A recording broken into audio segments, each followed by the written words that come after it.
ان دونوں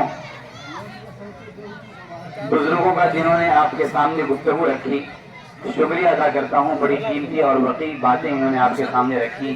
ان حضرات کی گفتگو سن کر میں اس آیت کو پڑھ رہا تھا تو وہ آیت جو آپ کے سامنے ان بزرگوں نے وقت کی تنگی کی بنیاد پر مختصر رکھی، بلکہ آیت کا ایک جزیہ آپ کے سامنے رکھا۔ عجیب آیت ہے، سورہ آل عمران کی غالباً 139ویں آیت ہے، چوتھے پارے کی دوسرے صفحے پر۔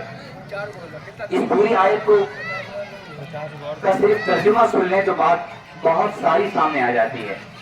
سب سے پہلے اللہ تعالیٰ نے اس آیت سے پہلی والی آیت میں تقویٰ کا حکم دیا ہے اور یہ کہا ہے کہ مرتے دم تک مسلمان رہنا، اور آگے یہ بات کہی ہے کہ وَاعْتَصِمُوا بِحَبْلِ اللَّهِ جَمِيعًا، کہ اللہ کی رسی کو مضبوطی کے ساتھ مل کر پکڑے رہو، تھامے رہو۔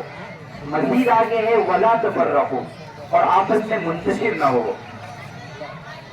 اور آگے اللہ نے کہا کہ وَاذْكُرُوا نِعْمَتَ اللَّهِ عَلَيْكُمْ إِذْ كُنْتُمْ أَعْدَاءً فَأَلَّفَ بَيْنَ قُلُوبِكُمْ فَأَصْبَحْتُمْ بِنِعْمَتِهِ إِخْوَانًا۔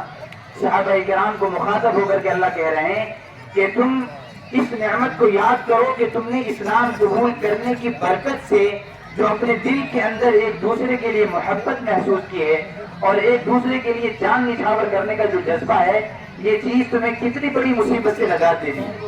ورنہ اس سے پہلے تمہاری یہ حالت تھی کہ بات بات پر تمہاری لڑائی ہو جاتی تھی اور اتنے سخت دشمن تھے کہ معمولی باتوں پر تمہاری نسل تک لڑائیاں ہوتی تھی۔ گویا کہ تم اپنی زندگی کے اندر سب کچھ ہوتے ہوئے جہنم کے کنارے پر تھی۔ وَكُنْتُمْ عَلَى شَفَا حُفْرَةٍ مِّنَ النَّارِ فَأَنْقَذَكُم مِّنْهَا، کہ اللہ کے نبی صلی اللہ علیہ وسلم کی برکت سے تم اس جہنم سے بچے ہو۔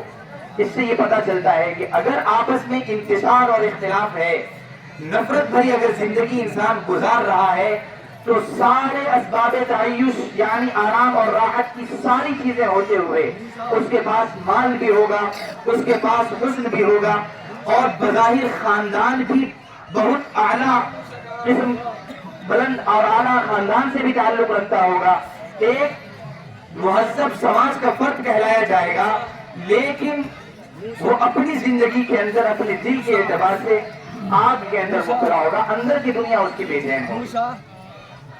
اگر اپنی اس زندگی کو جنت بنانا چاہتے ہو، راحت و سکون کی زندگی اور خوشی خوشی جینا چاہتے ہو، اس کے لیے آپس کا اتحاد و اتفاق بے حد ضروری ہے۔ ایک اور آپ کو بات بتلاؤں، اسی آیت کی اگلی آیت کے اندر جو اللہ کہتا ہے کہ وَلْتَكُن مِّنكُمْ أُمَّةٌ يَدْعُونَ إِلَى الْخَيْرِ وَيَأْمُرُونَ بِالْمَعْرُوفِ وَيَنْهَوْنَ عَنِ الْمُنكَرِ، پوری دنیا کی دعوت و تبلیغ کی محافل کے اندر، مجلسوں کے اندر یہ بات بتلائی جاتی ہے کہ مسلمانوں میں ایک طبقہ ایسا ہونا چاہیے جو ایک دوسرے کو بھلائی کی باتیں بتلائے اور برائی سے روکے۔ لیکن اس آیت سے پہلے اس آیت کا ذکر کہ آپس میں اتحاد و اتفاق سے رہو، یہ بات بتلاتی ہے کہ تمہارے درمیان خیر کا وجود ہو ہی نہیں سکتا، تمہارا ایک دوسرے کو بھلائی کی بات کہنا مفید ہو ہی نہیں سکتا، ایک دوسرے کو بھلائی کی بات کہنے یا بھلائی یا دین سیکھنے سکھانے کے لیے اداروں یا مجلسوں کا، جلسوں کا قیام تمہارے لیے مفید نہیں ہو سکتا اگر تمہارے اندر اتحاد و اتفاق نہ ہو۔ تمہاری ساری محنتیں رائگاں ہو جائیں گی اگر تمہارے پاس اتحاد و اتفاق کی دولت نہ ہو۔ بعد میں گفتگو کرنے کا یہ فائدہ ہوتا ہے کہ پہلے کے بزرگوں سے گفتگو کی زمین مل جاتی ہے۔ ان دونوں حضرات نے اس آیت کا انتخاب کر کے یقیناً اپنی دور رسی کا ثبوت پیش کیا ہے اور بتلایا ہے کہ اس موقع پر یہ کتنی ضروری چیز ہے۔ اس بات کو بھی سمجھیں، ہر انسان یہ بولتا ہے کہ آج خوشی کا دن ہے، آؤ گلے ملتے ہیں اور ہاتھ ملاتے ہیں، یہ خوشی ہے کیا چیز؟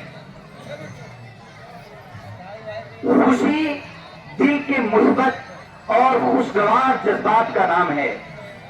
انسان کے دل کے اندر جب مثبت بات، سیدھی بات، اچھی سوچ آتی ہے اور اس سے وہ اپنے آپ کو خوشی میں محسوس کرتا ہے اور مست ہو جاتا ہے، اس کا نام خوشی ہے۔ خوشی اس بات کا نام نہیں ہے کہ زبردستی کا مسکرا کر کسی سے ہاتھ ملاتے رہے اور گلے ملتا رہے اور انسان اندر سے خوش نہیں ہے۔ اس کو وقتی تسکین کہتے ہیں۔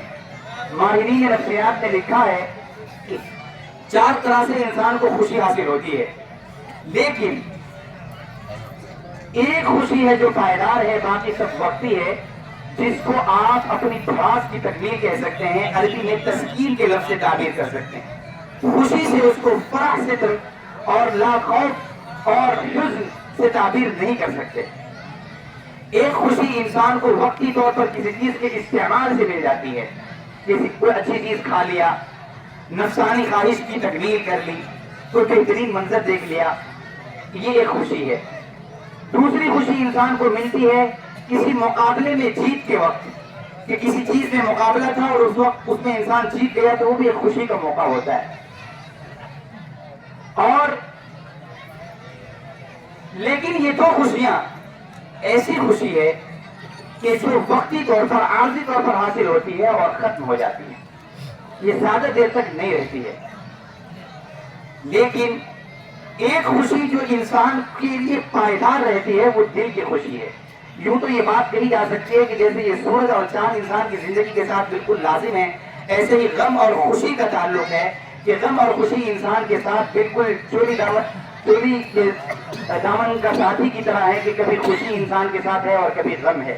لیکن انسان کی زندگی میں خوشی بے حد ضروری ہے، ضروری نہیں بلکہ نہایت ضروری ہے۔ اگر انسان کے ساتھ خوشی نہ ہو تو پھر وہ عبادت بھی ڈھنگ سے نہ کر سکے اور اپنی زندگی کو بھی اچھی طریقے سے بسر نہ کر سکے۔